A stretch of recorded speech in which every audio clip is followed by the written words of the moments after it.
In the forgotten corners of Africa, some stories are not passed down to be told, but to be warned. This is one of them. The Red Veil of Eha-Amufu. Obinna, a 25-year-old graduate, returns to his native village Eha-Amufu after his NYSC in Enugu. He's full of ambition, rational thinking, and a dream of starting a tech center for rural youth. But Eha-Amufu has its own rhythm, its own whispers.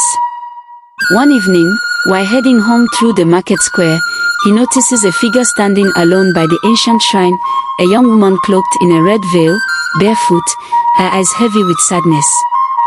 Their eyes meet for a moment, and Obinna's world shifts. He blinks. She vanishes. Obinna tries to ask around.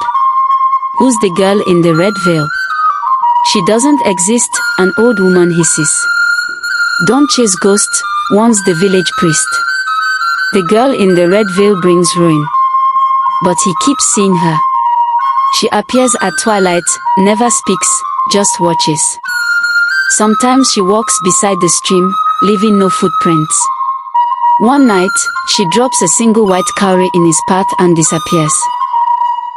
That night, Obinna dreams of warriors, drums, a forbidden kiss, and a red forest. He visits the oldest elder in the village, Mama Ijendo, half-blind, but sharp with memory. She tells him the true story. Over a century ago, during colonial times, there lived a girl named Ado, the daughter of a powerful herbalist. She fell in love with a young warrior betrothed to the chief's daughter. Their love defied tradition. In anger, the gods cursed her. The goddess of the Oji forest said, "For breaking sacred laws, you shall carry your beauty for eternity. Any man who falls in love with you shall slowly forget everything else until he dies with only your name on his lips." Ado was bound to the veil, appearing only to the reincarnations of the man she loved. Obinna's dreams weren't dreams. They were memories. He was the warrior, reborn. Again. Obsessed and overwhelmed, Obinna follows her into the red forest one evening. There, under the blood moon, time begins to bend. The forest glows red. Past and present collide. He sees all his past selves, men who loved her and died too soon. All versions of him. This time, she speaks. Each time you return, you find me. But you forget yourself. You lose your name, your purpose, everything, until you vanish. I beg you, Obinna, walk away this time. Let me remain a story. But he steps forward. No. This time, I remember. I choose you. They kiss. A loud scream tears through the forest.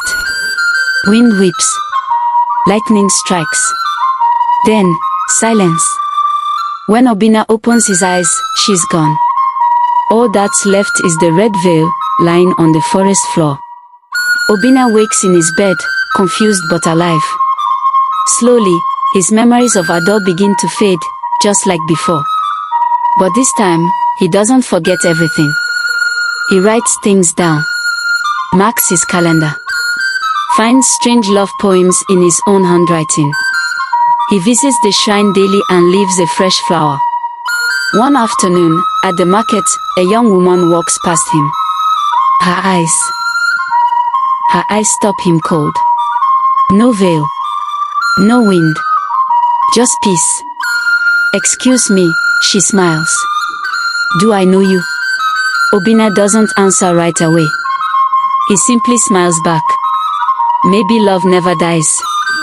Maybe it simply waits, reborn again and again, until it gets it right.